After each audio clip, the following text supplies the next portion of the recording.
Y en uno de los primeros versículos del Tao Te Ching, que es así como un compendio filosófico china, de donde se fundamenta toda la filosofía primaria del conocimiento oriental, dice: el Tao produce el uno produce el 2 produce el 3 y el 3 produce los 10.000 seres de la multiplicidad.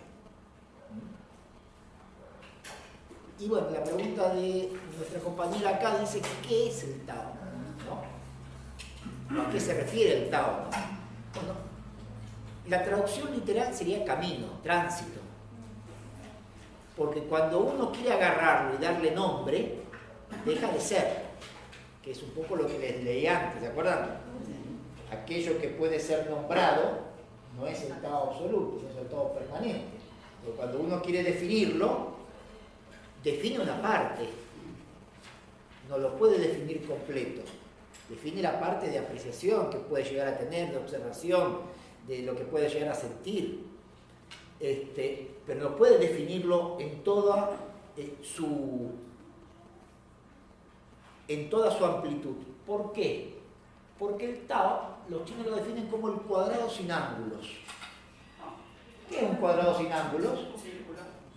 Un absurdo. No existe un cuadrado sin ángulos.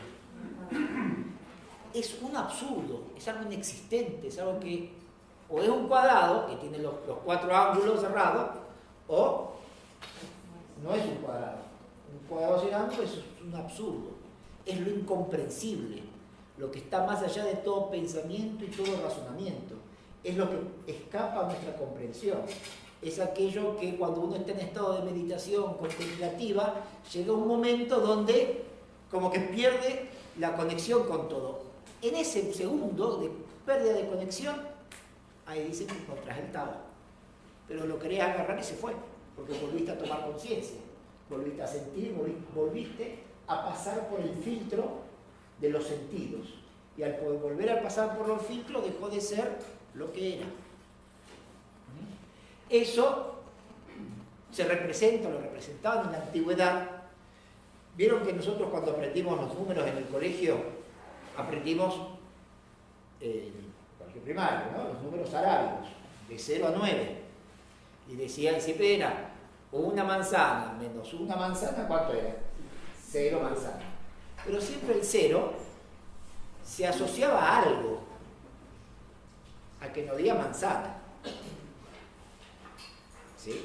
La idea de no existencia es una idea, en la evolución del pensamiento humano, que no surge de nada. De hecho, los números romanos no tenían el concepto de 0. ¿Sí? El concepto de 0 es un concepto netamente oriental, y los árabes lo toman de los hindúes. Los hindúes lo toman, será bien si fueron primero, ¿qué fue primero, el huevo o la gallina, ¿no? O los chinos o los hindúes. Pero la realidad es que en los escritos chinos antiguos aparece el símbolo del 0, ¿sí? Un pequeño circulito que también reflejaba al universo. Y eso aparece también en las escrituras hindúes. El concepto de 0 con el concepto de universo. Para el Tao es exactamente eso, no exactamente, pues ya no sería Tao.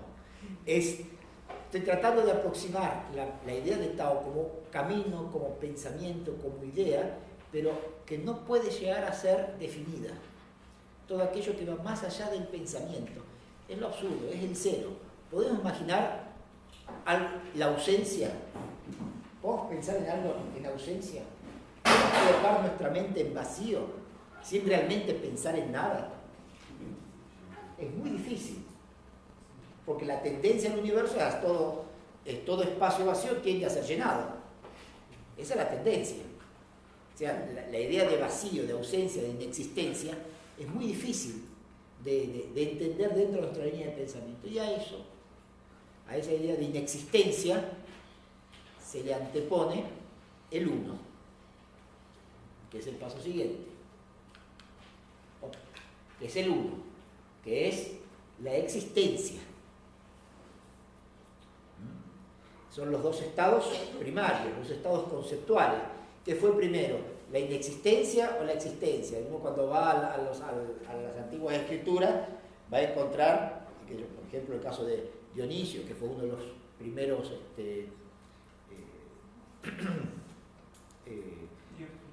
¿cómo?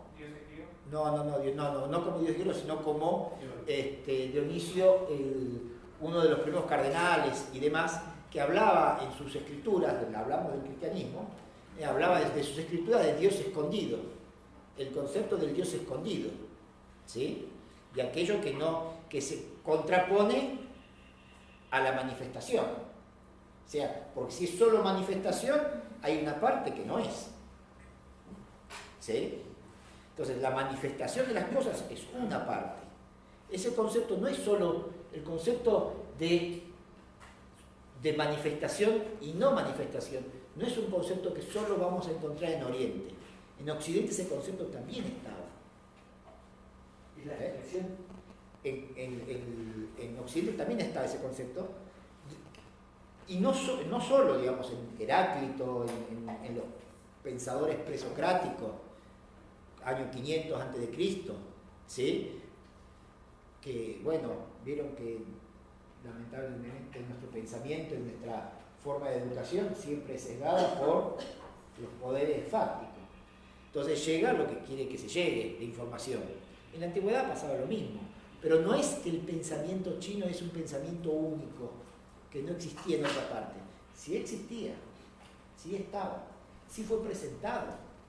De hecho, la idea del Dios escondido de Dionisio, que pertenece al cristianismo, es algo que estaba en la escritura y que un papa como Ratzinger lo rescata y lo trae. Bueno, uno lo puede encontrar ahí en la página del Vaticano.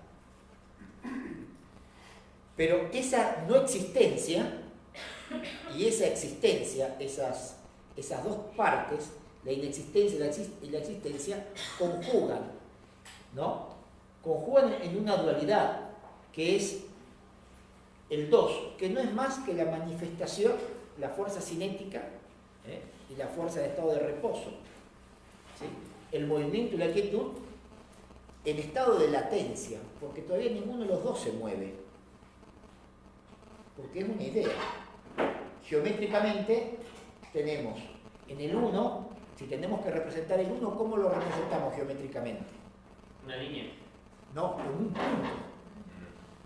El 2, ahí sí podemos trazar una línea, ¿sí? Pero todavía no podemos conformar una figura geométrica. Lo primero geométrico es el 3, ¿no? El triángulo.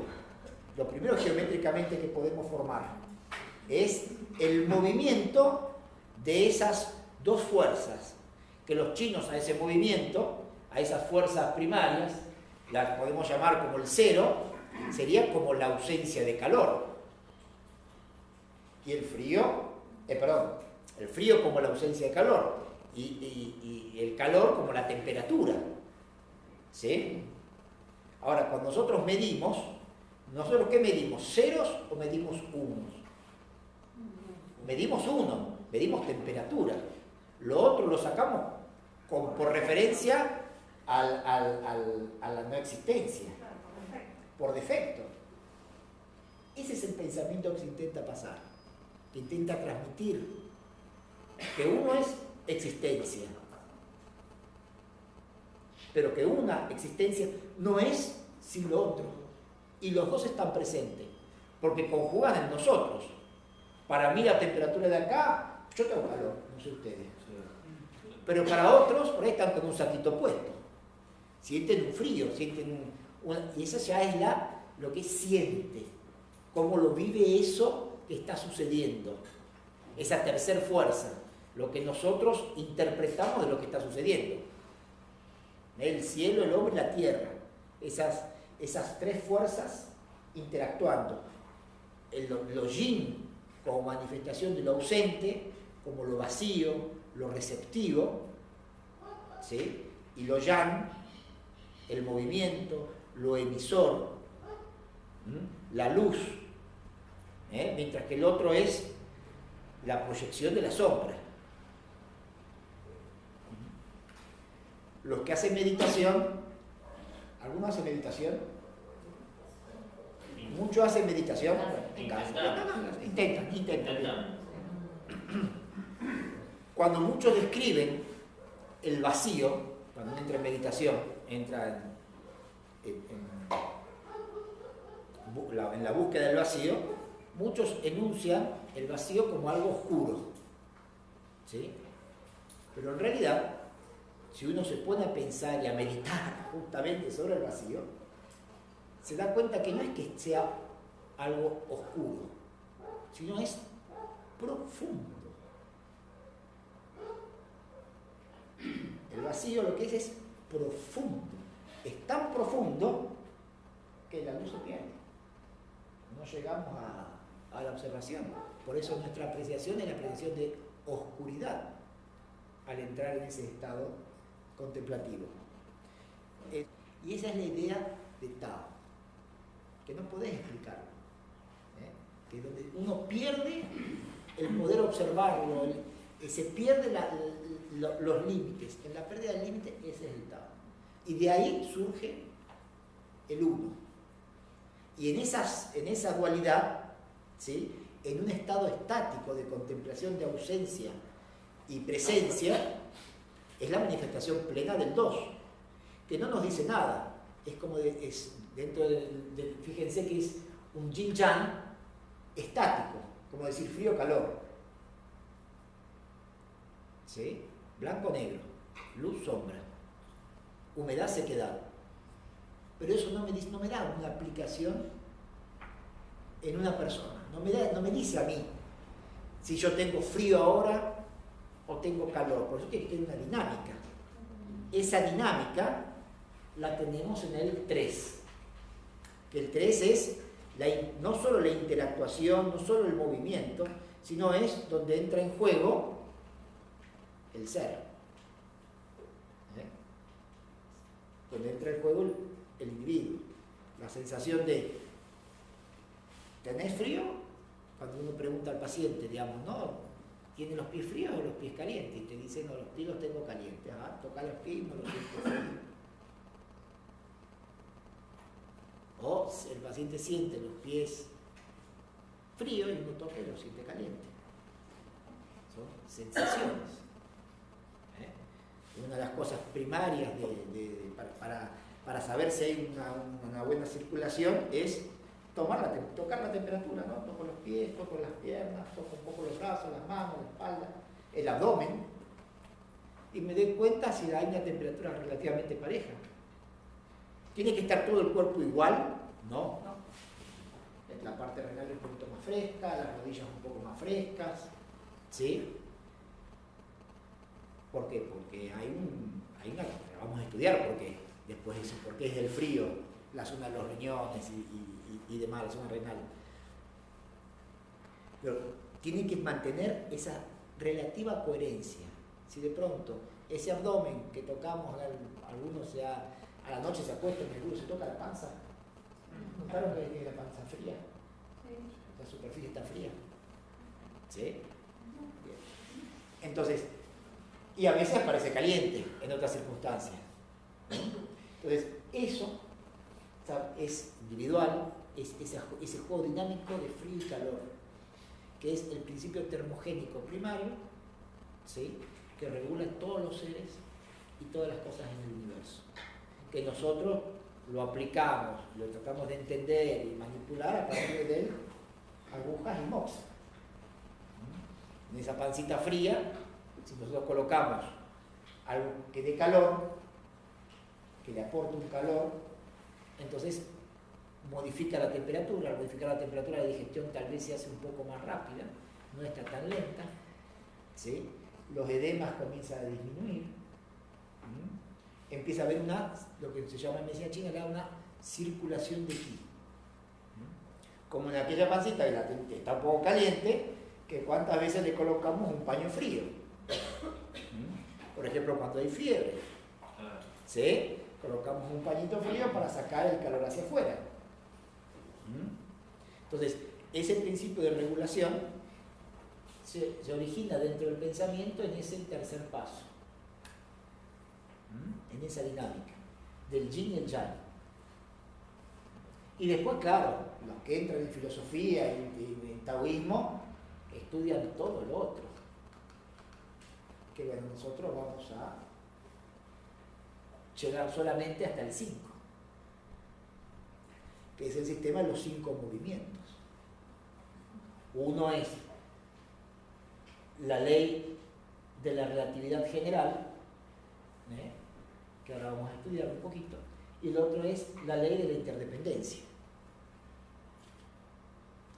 la ley de los supuestos relativos complementarios y la ley de los 5 reinos mutantes, la ley de la interdependencia. No existe nada que no tenga dependencia de otra cosa.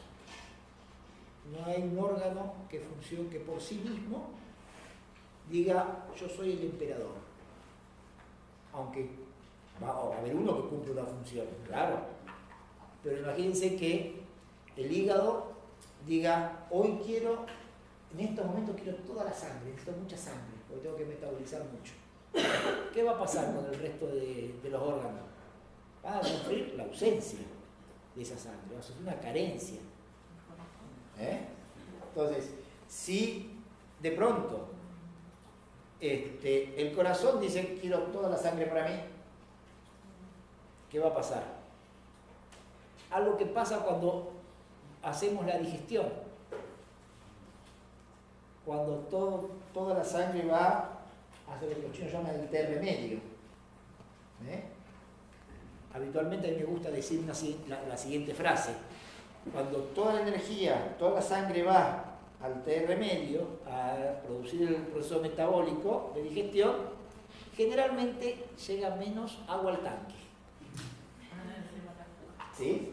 Entonces empezamos con el cabeceo después de comer, que es lo típico, porque la energía necesita el claro, está todo va hacia un área que está en ese momento requiriendo mayor capacidad, mayor cantidad de sangre, mayor capacidad de atención. Bueno, el principio que hace que se regule es el principio de los 5 movimientos. Que es lo que nosotros, estos dos sistemas, el sistema del yin y el yang y de los 5 movimientos, son las leyes que se utilizan en la acupuntura, en la medicina china, para tratar de explicar todos los procesos de salud y de enfermedad. Hay sistemas más complejos, los hay. Aquellos que, por ejemplo, algunos han escuchado hablar del I Ching. Sí. ¿Sí? El libro de los cambios, muy bien. Entonces, el I Ching es la combinación de estos 8 símbolos. Los 8 símbolos, que son los Bagua, se combinan entre ellos y dan 64 alternativas, 64 opciones, 64 direcciones, ¿sí? Que uno lo ve en plano, pero esto es un sistema que es tridimensional, no es plano, es plano para la sistematización explicativa, es como el yin yang, como los 5 elementos, son planos para una sistematización explicativa, pero eso tiene cuerpo, tiene forma. Y son sistemas mucho más complejos. Hay sistemas de acupuntura que se fundamentan en esto, que tienen un grado de nivel de complejidad muy grande, que escapa a lo que tratamos habitualmente en la clínica.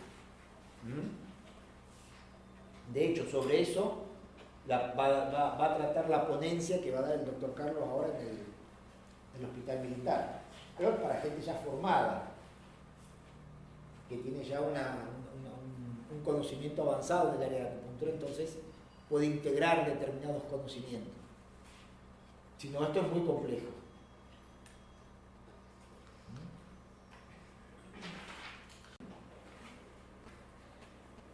Entonces, cuando entendemos que todo el universo se conforma a partir de esas dos fuerzas primarias, ese principio único que está latente y en acción al mismo tiempo, y que en su conjugación, ¿no? Surge la vida, surge el movimiento. Toda esa línea de pensamiento nos lleva a la reflexión de que en el concepto de la medicina china nosotros no valoramos enfermedades. ¿Sí? Lo que valoramos son pacientes, ¿no? Enfermos. Porque cada uno se enferma como puede. ¿Sí? ¿Cómo puede ser enfermo? Porque a veces una madre, yo pongo este ejemplo que lo he visto muchas veces, ¿no? Y me parece muy claro, que tiene que trabajar, tiene que cuidar al hijo, tiene que hacer esto, cocinar, ¿verdad? No tiene tiempo a veces de enfermarse. Y el nivel de estrés que va acumulando es enorme. ¿Sí? Porque no tiene la oportunidad ni siquiera para enfermarse. Porque cada uno se va enfermando como puede. ¿Sí? ¿Y qué pasa? La misma causa etiológica, o sea, aquello que puede causar, que puede ser el origen de una enfermedad, ¿sí? En realidad en medicina china es el origen de muchas enfermedades. Por ejemplo, el frío. El frío es una causa etiológica importante para la medicina china. Entonces, esa causa etiológica puede causar en una persona cistitis. Es el mismo frío, es el mismo factor patógeno. En otro un resfrío. En otro una neumonía. En otro puede causar dolor de cabeza. Entonces, que esa misma ente etiológica causa en distintas personas distintas manifestaciones, no está dado por el ente etiológico solamente, sino también por ese individuo y las fuerzas que lo conforman, el terreno en lo que es en los Pasteur, llevando a otro plano, en el plano del virus. Pasteur decía, ¿no?, en su lecho de muerte, en su final de vida, decía: el virus no es nada, el terreno es todo. Porque en la realidad nuestro organismo convivimos con todo. Si uno se pone a investigar, yo siempre digo, a veces me preguntan: ¿cuál es el estado de salud? Yo siempre digo: mira, una persona sana en general es una persona insuficientemente diagnosticada. Entonces yo digo: estás sano porque no te diagnostiqué lo suficiente. Porque si te busco, encuentro. ¿Sí? Entonces, tenemos en nuestro organismo millones de seres que interactúan, que si nuestro organismo está en un relativo estado de armonía, de equilibrio, ácido-base, de equilibrio yin-yang, de equilibrio frío y calor, todos los entes conviven con cierta armonía. Ahora, en cuanto ese desequilibrio se produce y se mantiene en el tiempo, porque hay que mantener en el tiempo para que se produzca una enfermedad, uno dice: ay, mira, tengo acá uno de esos entes que convive con nosotros, tengo acá un terreno que me beneficia, y resultó ser un Helicobacter pylori que empezó a desarrollarse y a multiplicarse. Y claro, cuando uno observa, lo que observa es el Helicobacter pylori, ¿sí?, que en realidad está ahí porque el terreno que se gestó es un terreno propio para que se reproduzca. Y lo que hago es golpear al Helicobacter pylori, que está bien, perfecto, es una buena técnica. Pero estoy modificando el terreno. ¿Qué va a pasar después si ese terreno no se modifica? ¿Va a volver a aparecer? ¿O se van a generar otras circunstancias? ¿Se van a enfermar de otra forma? porque el factor latente que gestó ese estado desregulado, si no lo atiendo, sigue estando. Y ese factor latente es ese factor etiológico, que es el que tratamos de descubrir y de tratar siguiendo los conceptos, los preceptos de la medicina china. Y claro, la enfermedad, una vez instaurada, lleva un proceso evolutivo que por las leyes preestablecidas que nosotros vamos a estudiar, que es la ley del Xinjiang y los 5 movimientos, se puede determinar y prever. Yo sé que si pasa determinadas cuestiones, termina en determinado lugar. Que si no lo freno de tal forma, no le coloco frío, no le coloco calor, eso evoluciona y va a generar un daño más avanzado, más profundo, o va a invadir otro terreno. Bueno, el concepto de energía, el concepto que venimos hablando hasta ahora, es uno de los conceptos que al principio es difícil de digerir. Yo lo sé, eso me pasó a mí, yo lo sé perfectamente que es. Aunque hoy hay mucha más información. Hoy se habla de energía y nadie, en general, no hay tanto rechazo porque han escuchado la palabra común. Pero bueno, entender que en estos momentos ustedes están receptivos y yo estoy siendo emisor, ustedes están siendo yin y yo estoy siendo yang, que en nuestra interactuación hay una energía que yo estoy emanando, que ustedes están recibiendo, y que yo recibo parte de esa energía de vuelta, porque la recibo en parte de su atención, que existe una interacción, y que en función de cómo yo maneje esa energía, los mantengo a ustedes atentos, y en función de cómo ustedes manejen su estado de pasividad y receptividad al conocimiento, también me van a modificar, porque se me empiezan a tirar tics, y hacer y yo lógicamente me van a modificar toda mi forma de enseñanza y lo que estoy intentando pasar, lo voy a imponer. ¿Sí? Entonces, cuando uno entiende el concepto que eso es energía, porque es intercambio, y el intercambio es permanente, y que en realidad todo es energía, y que todo forma parte de una misma energía en un estado de dicotomización y estadio vibracional diferenciado, cuando uno se da cuenta de eso, se da cuenta que todo se influye y que hay factores que uno puede pasar desapercibidos, como puede ser, por ejemplo, un ejemplo que yo siempre me gusta dar, ¿no? Cuando ustedes van a un restaurante, ¿se sientan en la primera mesa libre que ven? No, eligen el lugar. Inconscientemente aplican el Feng Shui, ¿no? Como digo, aplican el Feng Shui chino. Entonces, a ver cuál es el lado de la ventana, que tenga mejor iluminación, buscan los lugares que de alguna manera se sienten más tranquilos, más seguros. Entonces, lo primero que hacen es entrar a un restaurante y con la vista hacen el paneo y ya buscan el lugar. ¿Está ocupado ese lugar? Sí.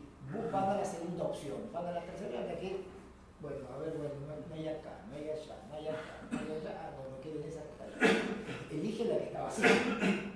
Pero si tuviese todo el restaurante vacío, tal vez no se sientan en esa mesa. Se van a sentar en algún lugar específico. Eso que uno hace intuitivamente, ¿sí? Lo hace por algo, porque hay fuerzas que interactúan. Por ejemplo, yo ahora me siento de espaldas a la puerta, ¿sí? A nivel fechuístico, a nivel de lo energético, no es lo más recomendable. Lo más recomendable es sentarse atrás de algo que esté firme, más yo que tengo que enseñar. Atrás de algo que sostenga. Bueno, uno dándose cuenta de eso, que entiende el concepto de energía. Porque todo es energía. Bueno, concepto interesante. La enfermedad no tiene nombre. Es un estado de desequilibrio energético que se puede manifestar por una carencia o un exceso, o lo que es lo mismo, un síndrome yang o plenitud, que en chino es shi, o un síndrome yin o vacío, que en síndrome en chino es su. El desequilibrio energético, que es siempre la causa etiológica primaria de cualquier manifestación patológica física, va a cursar por una sintomatología perfectamente definida, de cuyo conocimiento dependerá en gran parte el éxito de la profilaxis, del tratamiento. El hombre es un ente bipolar alternante, y como toda manifestación en el universo, esta alternancia va de potencial positivo a potencial negativo, de yin a yang y viceversa. La alternación es permanente. Si uno cree que el varón, por expresiones yang, y la mujer por naturaleza también es yin, no significa que seamos yin o yang absolutos. Tenemos porcentajes de yin y yang. Tenemos los varones en general, tenemos 2/3 de hormona masculina y 1/3 de hormona femenina dando otra vuelta. La mujer, lo opuesto, 2/3 de hormona femenina y 1/3 de hormona masculina. ¿Sí? Siempre es proporción del yin y el yang. En esa proporción hay más yang o hay más yin. Pero ese varón que tiene su porcentaje de yang, ¿sí?, por naturaleza, va a poder estar yin sin ninguna duda. O sea, va a pasar circunstancias por las cuales esté en estado yin. Esté depresivo, apático, sin fuerzas, sin voluntad. Va a tener una condición de estado que lo lleve a un estado de quietud, que es el estado yin. Y sin embargo vamos a tener a una mujer también que es por naturaleza yin, pero la vamos a encontrar en muchas circunstancias como yang, porque la vamos a encontrar cocinando con una mano, tendiendo al nene en la otra y haciendo otra cosa con los pies. ¿Por qué? Porque 1000 cosas a la vez, movimiento, acción, eso implica yang. ¿Sí? Ese yin yang lo vamos a encontrar permanentemente. El paciente que está en la sala de espera, que está yang, está yin. Fíjense mi movimiento corporal. Está yang, está en movimiento. El que está así, está allí. Entonces, si el paciente cuando lo llaman de la consulta, blanco adelante, y el paciente hace, ¿está allá o no está allí? Tiene fuerza, tiene movimiento. Si en cambio lo llaman y sale disparado, tenemos ahí ya. ¿Sí? Entonces, esa dinámica, el yin y el yang, es una dinámica que tenemos que aprender a incorporar. Ahora vamos a ver después algunos ejemplos y demás como para... y que lo vamos a usar toda la carrera. A las energías Xuan y a las energías Song se las llaman las energías del cielo anterior. O sea, las energías antes del nacimiento. Las congénitas, las energías heredadas, ¿sí?, lo que nos da el quantum energético. La particularidad de esa energía ancestral o genética, la del cielo anterior, es que es una energía que no se renueva. Nacemos con una cantidad y una calidad de esa energía. ¿Y esa que estaría distribuida en el cuerpo, supuestamente? ¿Cómo se Está distribuida en el cuerpo, pero se almacena principalmente a nivel de las suprarrenales, dentro del concepto de la medicina china, lo que se conoce como riñón yang. Pero bueno, va a estar en todo, toda célula tiene su núcleo, su información genética. Por consiguiente, hay un pedacito de ese almacén en todas las células del cuerpo. Hoy decíamos a la mañana que cuando se gasta, se acaba esa energía, uno se muere. ¿Sí? Se gasta la energía ancestral, se acaba y uno se muere. Eso es pensándolo en un proceso de vida y evolutivo, de todas las formas que tenemos de nutrirnos, la respiración es la más esencial. Porque uno puede hacer ayunos de 40 días y hasta 60. ¿Sí? Que si uno no come nada, va a ir despalmado, puede sobrevivir 30, 40 días. Ahora, dejas de respirar 10 minutos y se complica. Ni 10. En nuestro estado creo que la mayoría de los 3 minutos. Pero supongamos alguien muy entrenado. Entonces, está haciendo referencia a ese aspecto de lo esencial de esa fuente de energía, la fuente de la respiración. Que ojo, no es un hecho menor, porque cuando hay carencias, lo que uno tiene que muchas veces enseñar y hacerle tomar conciencia al paciente es a que sepa respirar. La gran mayoría de las personas no sabe respirar, no utiliza los pulmones de manera completa. ¿Sí?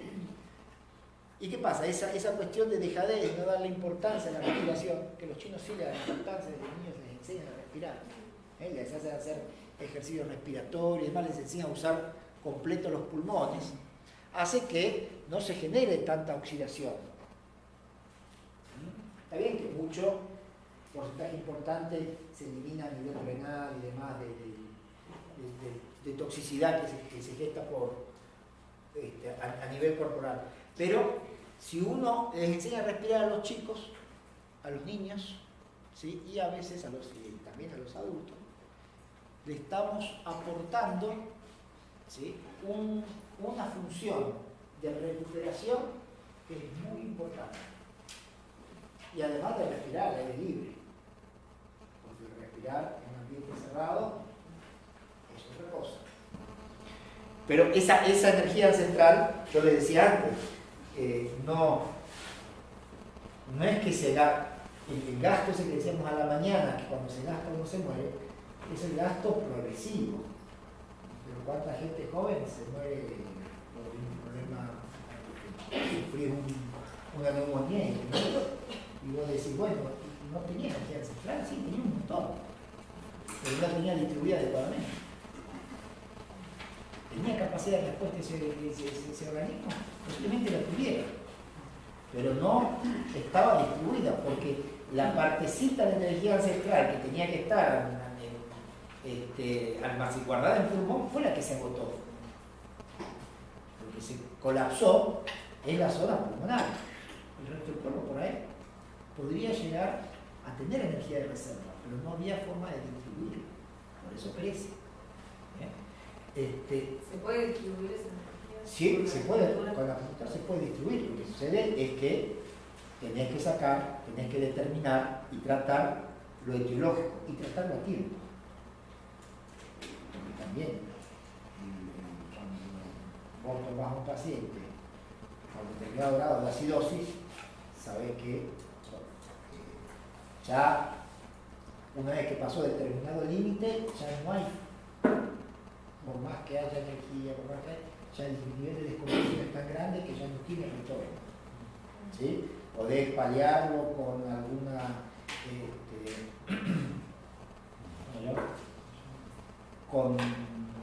drenado de los riñones, la diálisis, podés estirarlo un poquito más, pero sabés que va a ser el final. Entonces, ahí, llegando a determinado grado de deterioro, ya no hay vuelta. Ahora, si uno lo agarra con tiempo, y uno puede tratar lo etiológico del caso clínico y poder revertir el proceso. Sí, siempre hay manifestaciones clínicas previas que si uno las sabe escuchar, podés darte cuenta, podés diagnosticar. Yo le voy a contar un caso clínico que tuve hace algunos años. Un conocido amigo acupuntor de Brasil, era argentino pero era acupuntor de Brasil.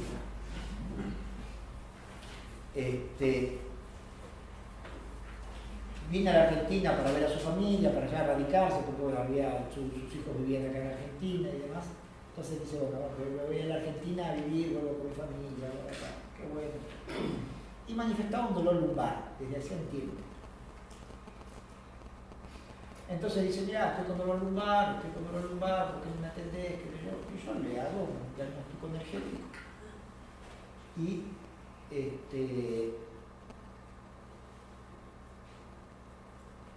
no encontré nada reseñable fuera del marco lumbar que padecía, excepto algunas marcas en la ley, unas cosas poco raras, pero nada que me diera a ver lo que después voy a encontrar. Entonces le hago una sesión de acupuntura, y el dolor le calma transitoriamente. Se va, mamá, estoy bien, perfecta, se va. Me llama el otro día, che, o sea que el dolor me volvió. ¿Te volvió el dolor? Qué raro, tío. ¿Por qué no venís ¿por qué no venís que te reviso? Entonces lo reviso, le hago toda la palpación, todo el protocolo, y no veía ninguna cosa rara. Lo raro era la no respuesta. Eso era lo raro, la no respuesta. Entonces, revisé el microsistema, oreja, ojo, revisé varias cosas y no encontré nada que me diera a prever lo que estaba sucediendo. Pero como sé que esto funciona de determinada manera, en cierto marco, lo que le dije, mira, yo no te voy a hacer nada si vos no vas a hacer una placa, no vas a hacer una resonancia, no te tratas. Porque ahí hay algo que escapa a lo que nosotros podemos hacer con la acupuntura. Y dicho y hecho, tenía un tumor que estaba infiltrando la médula y demás en la zona lumbar. Entonces, ¿había signos? Sí, un dolor de cintura crónico que, como cualquier dolor, uno no le dio importancia. Lo dejaba pasar, y cuando yo lo reviso, no encuentro nada que me diga que está con un tumor ahí. Encontrar la mala respuesta. Encuentro la mala respuesta, solamente. Y con eso lo mando, lógicamente, lo que hace cualquiera, deriva a que se haga el estudio correspondiente. Y ahí se encontró esa patología. Entonces, hay información previa para ese caso que sí, es lo lumbar, pero después dentro de lo que es diagnóstico chino no podíamos encontrar. No había ni pulso rugoso, no había ninguna de todas esas, por lo menos yo. Hay otros chinos que te dicen cuando toman el pulso, que yo he visto uno solo en China nada más, que te toma el pulso y te hace un escaneo completo. Pero es uno en, no sé, 80 médicos chinos que yo he conocido, o más. Después el resto son exámenes de laboratorio y más cosas que uno tiene que aprender también a utilizar. No es infalible la medicina china, eso quiero decir, ¿no? Que no es infalible, es una herramienta hermosa, divina, pero hay que tomarla con seriedad y responsabilidad y saber dónde se está llegando, donde no hay una respuesta adecuada, donde hay algo que no encaja, ya, inmediatamente. Porque no hay magia en todo esto, todo esto no es mágico, aunque a veces nos sorprenda cómo funciona. Entonces, por eso los chinos eran inteligentes, ellos sabían que había 2 momentos en el año que eran críticos a nivel energético: primavera y otoño, que eran los momentos donde citaban a los pacientes, que en realidad no es que solo los citaban, los médicos antiguos eran sanitarios, ¿no? Donde no solo eran médicos, sino se revisaban el agua, los pozos de agua, revisaban la reserva de granos, a ver si no había hongos, o sea, hacían una revisión completa. Por eso les pagaban mientras estuvieran sanos. Cuando el paciente se enfermaba, ¿sí? El que tenía que pagar era porque había cumplido mal su tarea, ¿sí? Entonces, los atendía a los pacientes en otoño, los veía básicamente, ¿no? En otoño y en primavera, y ahí los regulaba. de hacer lo que en medicina china se conoce como regulación energética. O sea, vos lo regulás para que no se enferme, o para que si se enferma, que sean enfermedades que no lo inhabiliten. ¿Sí? Entonces, eso es regulación, y para eso la acupuntura es extraordinaria. Ahora, vos le vas a decir a un paciente que porque vos lo regulaste no va a tener determinada patología. No, porque estás regulándolo. Que esté bien, que esté sano, que no se enferme, fantástico. Por eso es bien reconocido lo que trata sobre la enfermedad y no es tan bien reconocido lo que trata sobre la prevención. Bueno, el estudio de esos ciclos biológicos naturales se le atribuye a la función de esta energía ancestral o genética.